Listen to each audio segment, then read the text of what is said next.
ugomba kumenya yuko ari umwana w'Imana. Mm. Rero iyo wumvishije Kristo ukamwizera, Mm. icyambere wizera icyo yakoze mu buzima bwawe, Mhm. wizera yuko yagupfiriye kandi cyatumye apfa, Mm. yuko ari ibyaha byawe yapfiriye, Yego. ukamenya yuko nta byaha bikiguharugwaho, ibyaha byose byari kuguharugwaho, Mm. yuko byagiye kuri we. Mm. Icyo ngicyo ni icyambere ugomba kwizera. Icyambere Mm. icyo ni ukubwira cyambere ni uko kuba twarakijijwe cyangwa kuba twizera yuko Yesu yapfiriye ibyaha byacu, Mm. ntibiduha access yo gukora ibyaha, Mm. ntibidupermeta kugendera mu ngeso mbi. Yego. Donc yabaye umuntu w'inyama n'amaraso. Rero icyo kintu Adamu yakoze, icyo cyaha cya Adamu nticyabaye kuri Adamu gusa wenyine, ahubwo cyama giharurwa ku bantu bose bazova kuri Adamu. Niho Bibiliya itubwira yuko umwe yakoze icyaha bituma bose bitwa abanyabyaha. Donc umuntu ni umunyabyaha Mm. atari ukubera iciwe yakoze, Mm. ariko ari ukubera icyo Adamu yakoze ku buzima bwiwe. Donc yabaye umuntu w'inyama n'amaraso. Rero icyo kintu Adamu yakoze, icyo cyaha cya Adamu nticyabaye kuri Adamu gusa wenyine, ahubwo cyama giharurwa ku bantu bose bazova kuri Adamu. Niho Bibiliya itubwira yuko umwe yakoze icyaha bituma bose bitwa abanyabyaha. Donc umuntu ni umunyabyaha Mm. atari ukubera iciwe yakoze, Mm. ariko ari ukubera icyo Adamu yakoze ku buzima bwiwe. Anye n'ukuntu umuntu ashobora kwakira agakiza. Bonne nouvelle ni iki mu magambo makeya? Iyo bavuze bonne nouvelle cyangwa se ubutumwa bwiza cyangwa se good news, Mm. ubusanzwe iyo tuvuze ubutumwa bwiza, Mm. hari aho ushobora kumva ngo ubutumwa bwiza cyangwa se ubutumwa bubi. Mm. Tuvuze ubutumwa bubi tuba tuvuze message mbi. Mm. Ariko Message mbi nibe ni message mbi ni ya message ishobora kuza Mm. ari message y'incamugongo. Yego. Ariko iyo tuvuze ubutumwa bwiza Mm. tuba tuvuze nyine ubutumwa cyane cyane byakundaga gukoreshwa ku basirikare ba kera b'Abaroma. Mm. Hari igihe bajaga kugwana bashikiriya batsinda, Mm. noneho hakaza umuntu nyine uzanye ubutumwa bwiza Mm. yuko batsinze. Yego. Urumva n'abatsinzwe nabo bazana amakuru mabi. Abatsinzwe nabo bazanaga nyine amakuru mabi yuko batsinzwe, abantu babo bashiriye ku rugamba. Urumva ni ibintu nyine biri differa. Rero Ni twari inkuru turi ku nziza. butumwa bwiza cyangwa se inkuru nziza. Inkuru nziza ni iki? Eske n'umuntu ni message ni iki? Tugiye mu ijambo ry'Imana, inkuru nziza cyangwa se ubutumwa Mm. ni Kristo. Yego. Ni Kristo niwe butumwa. Kristo Iyo ubwiwe ni twatugenda ubutumwa. tuvuga ubutumwa, donc tuba twatugenda tuvuga Kristo. Mm. Yuko ijambo ry'Imana riravuga ngo ubutumwa bwiza ntibuntera isoni, n'ubushobozi bw'Imana buzanira uwizera wese agakiza. Mm. Hari ahantu muri Bibiliya y'Igiheburayo aho hantu bavuze agakiza, Mm. bavuze Meshiya. Bavuga agakiza ni Meshiya. Donc uvuze ubutumwa bwiza uba wawubwira abantu Meshiya. Mm. Uba wawubazanira Meshiya mu buzima bwabo. Yego. Mesiya. Ugeze neza, ariko twama tubona mu mashengero agiye atandukanye hamwe namwe abantu bagiye bakoreramo bavuga ko ubutumwa bwiza ari ijambo riba ryanditswe muri Bibiliya. Urumva ari ijya message ni muhe bibi, ni mureke ibi, muhe ubusambanyi, ni muhe inzoga, ni muhe bibi. Rero mu gihe ubashije kubuheba cyangwa se uwo muntu kuvuga ivyo abazanye ubutumwa bwiza, rero ukaba utubwiye ko ubutumwa bwiza ari umuntu. Ivyo bintu bashobora kubidutandukanyiriza kugira ngo tubashe gutahura itandukaniro ry'ibyo bintu bibiri twari tuzanye imbere yacu. Icambere ubutumwa bwiza uba wabwira nyine abantu Kristo, uba wabwira Yesu mu buzima bwabo, kugira ngo Yesu abe mu buzima bwabo. Rero ibindi kubwira abantu ingeso nabyo ni byiza cyane, kuko nyuma nyine yo kwakira uwo Yesu, nyuma yo kumva ubwo butumwa bwiza bugira impact mu buzima bwawe. Icambere nuko uwo muntu kwanza ari we Yesu umwemera, uwo mesiya umwakira mu buzima bwawe, hanyuma hari ingaruka nyine z'uwo mesiya mu buzima bwawe. Izo ngaruka rero nizo zihindura komportema, bituma komportema yawe ihinduka, imvugo yawe ihinduka. Iyo Kristo nyine amaze gushika mu buzima bwawe, wamubwiye ukamwizera, ibyo ngibyo bindi by'ingeso nabyo biza gukurikira. Ariko ingeso siyo message cyane, yuko hari n'abandi baba badakijijwe, baba batarakira Yesu, bafite ingeso nziza. Iyo ngiyo ni indero, umuntu wese ashobora kugira indero. Hari indero swati ya kinyamurenge, ya kirundi, ya kinyarwanda, cyangwa se indero ya kinyafurika. Indero irakenewe, ariko cyane cyane si ubutumwa bwiza buhagaze. Rero ubutumwa bwiza buhagaze hehe? Nisho dushaka ko abakunzi b'isoko y'ubumenyi bashe kumva ubutumwa bwiza buhagaze he mu by'ukuri. Ubutumwa bwiza buhagaze kuri Kristo, nabivuze. Aho gute? Kubwira abantu nyine hari abantu n'uwo Kristo, noneho wewe uriko utubwira hejuru, kandi dushaka tugende bukebuke. Hari abantu batazi Kristo badukurikiranye hano. Uwo Kristo ninde? Bamwakira gute? Iyo message uvuze ko ari Kristo, ni gute umuntu ashobora gucika message? Kristo n'umwana w'Imana, icyo ngicyo ugomba kukimenya. Ugomba kumenya yuko ari umwana w'Imana. Rero iyo wumvishije Kristo ukamwizera, icyambere wizera icyo yakoze mu buzima bwawe. Wizera yuko yagupfiriye kandi cyatumye apfa, yuko ari ibyaha byawe yapfiriye. Yego. Ukamenya yuko nta byaha bikiguharugwaho, ibyaha byose byari kuguharugwaho, yuko byagiye kuri we. Icyo ngicyo ni icyambere ugomba kwizera. Hamukizera, ukizera yuko ari umwami, yuko Imana yamuzuye kwanza imukuye mu bapfuye. Ukizera yuko yapfuye kubera ibyaha byawe, kandi yuko azuka ku bwawe. Yego.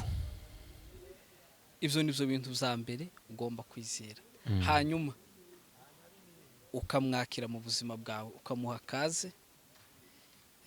Wamara kumuha kaze ugahita uvuka ubwa kabiri. Noneho ugize neza, murabona ko ndabaza mvuga utuga. Rero ibintu ariko atubwira ni ibintu atubwira rimwe na rimwe tudashobora gutahura. Rero ari no mpamvu ari evangeliste, ibyo turashobora kubyihanganira twese. Ariko evangeliste ari jambo wakomeje uvuga, kwakira mu buzima bw'umuntu. Umuntu ashobora kuza mu wundi gute? Urumva ashobora kwakira gute umuntu? Ni gute ashobora kwakira akavuga ati ibyaha byose bungiye kuza nkora bizabibarizwa kuri Yesu, nzanitwa ko Yesu yamaze kubirangiza. Rero hari message hano imaze iminsi icicikana yuko abantu basigaye bakora ibyaha kugira ngo bitwaje iryo zina rya Yesu ko yamaze kubakiza. Eske wowe uri muri abo bantu nawe? Icyambere, icyo no kubwira cyambere nuko kuba twarakijijwe, cyangwa kuba twizera yuko Yesu yapfiriye ibyaha byacu, tibiduha access yo gukora ibyaha, tibidupermeta kugendera mu ngeso mbi. Ahubwo kuba tuzizera biduheza kuba reconnaissance imbere y'Imana, bigatuma tugendera mu ngeso nziza. Nawe byo kuvuga ngo Yesu Kristo yaradupfiriye rero tugenda uko tugomba, si byiza vraiment. Ntabwo ari byiza. Daire mpita ntawura yuko utatahuye neza igikorwa yakoze mu buzima bwawe. Yaradupfiriye kugira ngo adukize ibyaha. Rero kuba yaradukije ibyaha ntibikwiriye yuko kandi tukomeza kubigenderamo. None birashobora gukunda ko umuntu abaho agenda ataca akora. Icyambere ibyo ngibyo twobivuga ubu nyine bisaba kwicara umuntu akiga, kuko hari ibintu bimwe tutovuga ubu nyine byose, bisaba nyine kwicara ukiga, ukabanza ugatahura eske icyaha Imana yadukije ni iki. Yego. Yuko ijambo ry'Imana riravuga muri Mate, sinibuka neza chapitre, haravuga yuko Yohana igihe yari kubatiza, Yesu amaze kuza aravuga ngo uyu mwagazi w'Imana, cyangwa se nguyu mwana w'Imana ukuraho icyaha cy'abari mu isi. Muri iyo ka, ntiyavuze ibyaha, yavuze icyaha. peshe osengiriye. Rero ugomba kwanza gutahura ico caha ni ikihe, ukakidiferansa n'ibindi vyana peshe au pluriel. Bidusobanure nyine niyo mpamvu twakuzanye ko ufite inararibonye mu ijambo ubashe kududiferansa nyine icaha n'ibyaha kuko uvuze kuko kimwe kiri osengera ikindi kuri au pluriel bitandukaniye. Kuko nakubwiye bisaba kwicara ukiga n'ibintu birebire cyane. Yego. Ariko mu ncamake hariho icyaha Adamu yakoze, noneho akimara kugikora Yego. ahita bundi muntu. Mu Cyongereza niyo bavuga he become a flesh. Donc yabaye umuntu w'inyama n'amaraso. Rero ico kintu Adamu yakoze ico caha ca Adamu ticyabaye kuri Adamu gusa wenyine, ahubwo cyama giharurwa ku bantu bose bazova kuri Adamu. Niho Bibiliya itubwira yuko umwe yakoze icyaha bituma bose bitwa abanyabyaha. Donc umuntu ni umunyabyaha atari ukubera iciwe yakoze, ariko ari ukubera ico Adamu yakoze ku buzima bwiwe. Nivyo abakatolika baza bita ngo icyaha c'inyanduruko. Cyangwa se icyaha ca kameremere. Kameremere y'umuntu, umuntu kuvuka nyine ari umunyabyaha muri natire yiwe. Atari ukubera ibyo yakoze, naho wowe ukora muri pame, wowe ukora mu bigo by'imfubyi, wowe ukora mu biki, naho wowe urumugira neza gute. Toujours utarakira Yesu Kristo, ico caha ca kameremere kiba toujours kiri muri wewe. Ugize neza, ariko uburyo uri kutubwira watubwiye mu buryo buri high level, ariko twarako dushaka ngo udutangire hasi utugeze aho wari ugeze. Ariko reka tuyifate kuko wabivuze, nizere ko abantu badukurikirana bari macuwa bariko batwumviriza cyane.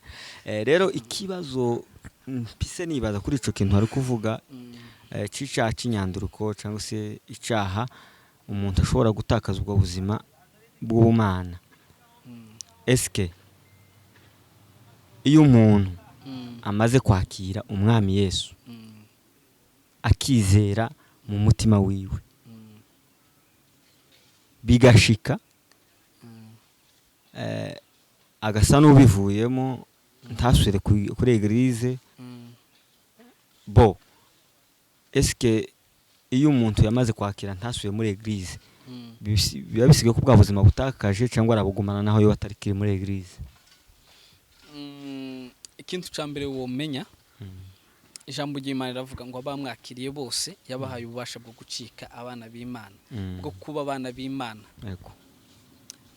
Rero iyo uvutse ubwa kabiri ukaba umwana w'Imana, ubu byawe nyine n'Imana, uguma uri umwana, peu importe ivyo nyine wocamwo, uguma gusa toujours uri umwana w'Imana. Nico kimwe n'umwana w'umuntu. Umwana w'umuntu naho yosha mu byondo ntabwo muhindura umwana w'ingurube, gusa toujours aguma ari umwana w'umuntu nyine, ntabwo ahinduka. Kuba umuntu ari umuntu ni natire, ni natire yiwe, yavutse nyine ari umuntu, afite nyine kameremere ka kimuntu. Rero iyo uvutse nawe uri umwana w'Imana, uvukana nyine ako kameremere k'Imana, uvuka nyine uri umwana w'Imana, ntaco wokora cyo tumutakaza ubwo kuba umwana w'Imana, uguma nyine toujours uri wa wundi. None ukiraho urumva yuko watubwiye kuko ukwakira agakiza bica mu kwizera Yesu Kristo, kandi ijambo ry'Imana rikaba rivuga kandi ko ukwizera kudafite ibikorwa kwa gupfuye. None uko kwizera kuba kugihari mu gihe yoba atabikorwa afite, byashitse akikomereza burya buzima yarakiriye, niko nakubwiye, bigashika agasubira inyuma kuko nje mbyita, akaja mu bindi nimba ahora ari umusane akikomereza burya buzima bwiwe, ariko yarakiriye Yesu Kristo. Eske uwo muntu urumva ko tabikorwa ariko azana, kandi kwizera nako kuzira ibikorwa kwa gupfuye, ico kintu kivuga hiki? Kandi uvuze ko umuntu adashobora gutakaza. Iyo bavuze ibikorwa byo kwizera bitandukanye n'ibikorwa bitegetswe n'amategeko. hari ukwizera, hari ibikorwa byo kwizera n'ibikorwa bitegetswe n'amategeko. ibyo ni ibihe? Ibitegetswe n'amategeko ni bya bindi ukora kubera nyine yuko uzi yuko ari itegeko. uze ibikorwa byo kwizera nkaho uba warakijijwe, warakiriye Yesu. Icyambere umenye uko bakubwiye Yesu, bamare kumukubwira uramwizera. Umare kumwizera, igikorwa wakoze nyine ni cya kindi cyo kumwakira. Donc wabikoze kubera uko wizeye. Icyo nicyo gikorwa cyo kwizera rero. Warabyizeye yuko Yesu yapfuye ku bwawe, arazuka ku bwawe, kandi wizera yuko ugomba kumwakira muri we nk'umwami n'umukiza. None umare kubyizera, urabyatura, urabikora. Icyo nicyo gikorwa cyo kwizera. Donc icyo gikorwa cyo kuvuka ubwa kabiri waragikoze. Ya ugize neza kudusigurira neza, ngira ngo abantu bari kwadukurikirana muri ko mwumva ko twazanye umu evangeliste afite understanding yo ku rwego hejuru, ariko kandi arahandi twumva ijambo ry'Imana rivuga ngo hari bamwe bazosa nabokowe mu muriro. Ni igihe bazoba barizeye gusa, bafite icyo gikorwa gusa cyo kwizera, ariko ibindi bikorwa batarabikoze, usange birapfuye. Iyo bavuze ngo ibikorwa bimwe bizasha, ni ibihe? Kuko nguko nyine wari ubivuze, hari bamwe nyine bazoshika base nk'abokuwe mu muriro. Donc ntibajya bazoba baravutse ubwa kabiri, ariko ntibabandanye ku bera imbuto. Bera nyine, donc bera imbuto nziza zijanye no kwihana. Usanga nta mirimo bafite. Rero abo ngabo, hari umuntu ushobora gukizwa no munsi akagenda mu ngeso mbi, donc bigasa nkaho nta kintu nyine yakoze mu buzima bugaragara. Nta kore evangelisation, nta korera Imana.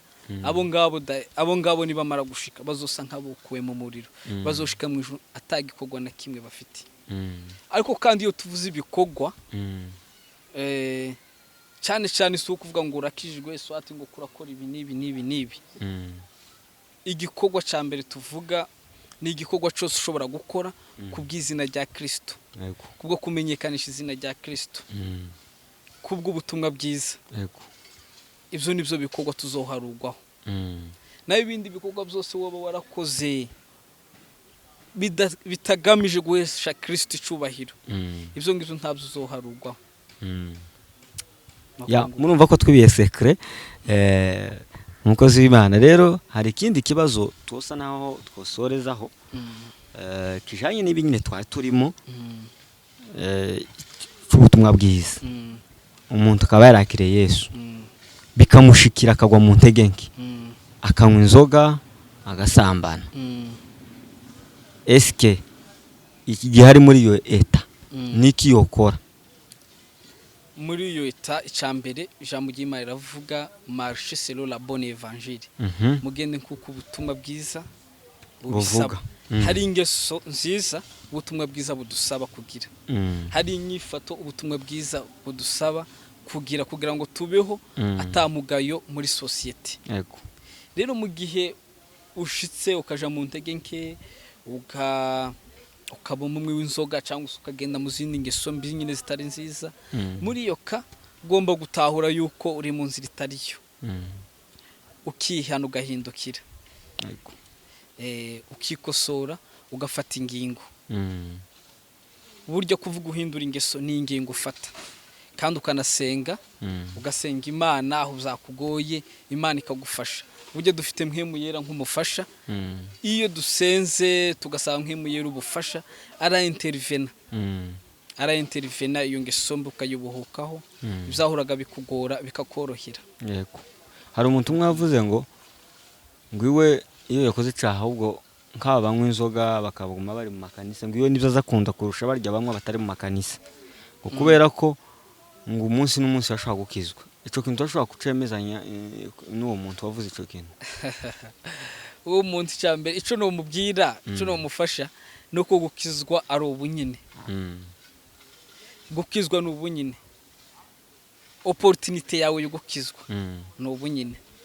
Kuko utazigiye Yesu azozira, ashobora kuza no munsi aje agasanga utarakizwa wumva byogenda gute?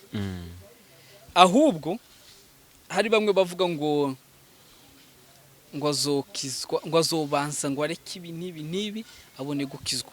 Ariko cyo no kubwira ingeso nziza tizizana agakiza. Yego. Ahubwo agakiza niko kazana ingeso nziza. Agakiza niko kazana ingeso nziza. Niko kazana ingeso nziza. Ako kandi bagasubiramo. Ingeso nziza ntabwo arizo zizana agakiza. Ushobora kuba ufite ingeso nziza, uri umwana mwiza w'indero nziza, ndetse wanashaka ufite indero rukristo, ariko izo ngizo ntabwo arizo bishobora gutuma uba umukristo cyangwa se witwa umukizwa. Yego. Ntabwo arizo bishobora gutuma uvuka ubwa kabiri. Ahubwo ikintu cya mbere gikenewe ni ukukizwa, ukakira Yesu. Yesu wenyine mu buzima bwawe azoguhindura. We gusa muheza ikibanza, umwemera uko kubera umwami. Hamwe byerekeye guhinduka kwawe n'igikorwa cya Mpwemu Yera. Mpwemu Yera wenyine niwe uzogenda guhindura umunsi ku munsi. Umunsi ku munsi azogenda guhindura. Rero ntutegereze ngo mupaka inyota y'inzoga izoshire. Ahubwo akira Yesu. Yesu niwe uzokumara iyo nyota y'inzoga. Amen. Ko niko bimeze. Asante sana barakora ya baradufashije cyane. Rero ikindi kintu nshaka ko utangaho umuco kuko nushije hari ibintu byinshi utahura, ari nayo mpamvu twakuze kugira ngo ubashe kudufasha. Abantu benshi we watubwiye ko kuvuka ubwa kabiri uburyo bikogwa, ariko tuzi n'abandi bantu bakure mu ikanisa yavutse ababyeyi barabakijijwe, akaja mu ikanisa, akaja mu Sunday school, akaja mu korali y'abana imbibaho, yero akaja mu ikuze akaba umwarimu pasteur akashika iyo ngiyo. Ese ko umuntu mu byukuri aba yarakiriye agakiza ni gafite ubuhamya bwako ashobora gutaka avuga ati nuko ko wowe tubwinzira bicamo tuzi ko ari abantu bari mu ikanisa basanzwe ibo bavuga ati twe twarakijijwe kuko twisanze mu muryango ukijijwe. Uwo muntu arakijijwe mu byukuri? Icyambere ico novuga agakiza sikarandi. Yego. Ntabwo kari hereditaire. Nimba sokuru wawe yarakijijwe ntibisobanura yuko mwese muzohita mwese donke yuko uzovuka uwo sokuru wawe wese yuko azovuka akijijwe. Agakiza ni decision umuntu we, ni decision personnelle umuntu yifatira. Yego. Kandi ikindi ashobora kuba warakuriye mu ikanisa, ukabaho mu ikanisa ari nk'umugenzo iwacu, navutse iwacu dusanga dusenga, naje nkomerezamwo. Hari ikintu abafaransa bita attraper le trait en marchant. Ugasanga trait yagenda ugahita uyisimbiraho ntuzi yo yerekeje. Ariko ikintu ukora agakiza cyambere no kutegeza kwanza kumva ubutumwa bwiza. Noneho wumva ubutumwa bwiza wenyine ugafata ingingo kwanza uvukiye muri wa muryango ukijijwe donc ni opportunité uba ufite amahirwe kurusha abandi yuko icyambere iby'Imana uzokurusa uba wumva bonne evangile, wawe yumva buri ukura wumva nyine bonne evangile kandi ntibikugora nka wa muntu ukibyumva bwa mbere. Rero muri iyo iyo uvutse ugasanga uri muri uwo muryango, cyo no guhanura nuko nawe wovuga nanje uhereye uno munsi nanje noneho n'ubwenge bwanje fashe decision yo gukurikira Yesu. Yego. Fashe decision yo kwakira Yesu. Nawe wenyine ukifatira ingingo atari ukubera famille yawe ingingo yafashe, ariko ari ukubera wenyine wihitiyemo yuko gukizwa biri personnel, ntabwo biri familiale cyangwa se ntabwo ari ibintu biri ya groupe, ni ku giti cyawe wenyine. Urakoze cyane, umuco ubashe kutanga, ariko hari abantu benshi bibo bibaza kuko bakijwe kubera ko bari mu ikanisa, bakuriye mu muryango basenga, kibabashe kurirya ntahe. Unamo bashira tese wakijwe gute iwe yumva ko je nakuze nkijijwe, uruko ibyo bintu mwumvishe ko bitabaho.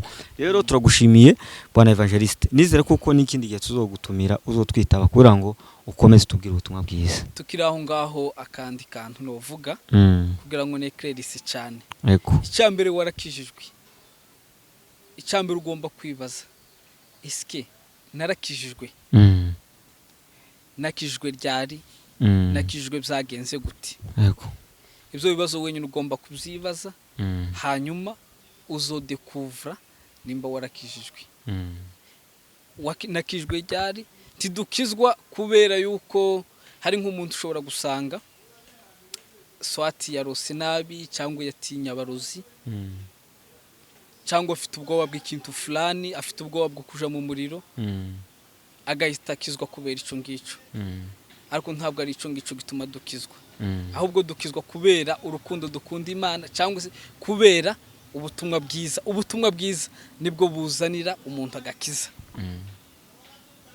ntabwo agakiza tukazanirwa no gutinya abarozi ahubwo tuzanirwa agakiza n'ubutumwa bwiza twumvise ntabwo ari ukubera danje twabonye mu buzima bwacu ico twatinye ibiduteye ubwoba situation arizo zituma dukizwa ahubwo dukizwa kubera ubutumwa bwiza twumvise ubutumwa bwiza nibwo buzana agakiza urakoze cyane bwana evangeliste yari Kibasa evangeliste ndabizi ko benshi batari bamenyere kuri kamera zacu ariko kandi muruva yuko yabashe kudusangiza ijambo ryiza urashobora kudusezera abakunzi b'isoko y'ubumenyi abakunzi b'isoko y'ubumenyi turabashimiye cyane gukurikirana ikiganiro cacu hanyuma ibindi mutatahuye ni muri comment hanyuma ikindi gihe tugarutse tuzobisubiza hanyuma reka tubasengere aho muri hose Mana turagushimiye kuri bano bakunzi bacu mu izina rya Yesu Kristo turabasengeye buri mwe wese ahantu hari na situation arimo Mana bari muri situation zigoye ndagusabye yuko badelivra izo situation zigoye uzivanye mu buzima bwabo mu izina rya Yesu Kristo abafite ingwara mu mibiri izo ngwara turazirukanye zisohoke mu mibiri yabo mu izina rya Yesu Kristo ndatura yuko imibiri yabo iri perfect mu izina rya Yesu Kristo amen amen murakoze cyane kubwo kudusengera kandi namwe tubifurije umunsi mwiza abandi ijoro ryiza ciao